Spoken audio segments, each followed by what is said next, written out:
আজকে সারাদিন ভীষণ আপসেট ছিলাম, তাই কোনো ভিডিও আপলোড করতে পারিনি। আর এখন দেখো দিয়ে দিলাম কড়াতে একটু সাদা জিরে, আর তেলটা দিয়েছি সর্ষের তেল।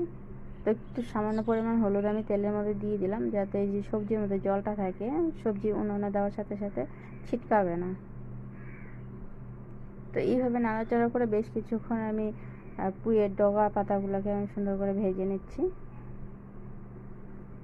তো ভাজা ভাজা হয়ে গেছে, আর কিছুক্ষণ পর আমি দিয়ে দিলাম একটু পরিমাণ মতো লবণ আর হলুদ।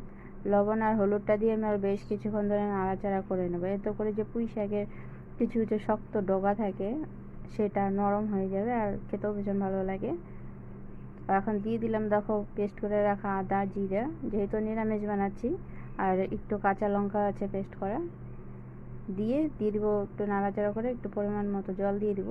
জল দিয়ে আমি ঢাকা দিয়ে রেখে দেবো। ঢাকা দিয়ে একবারে হিট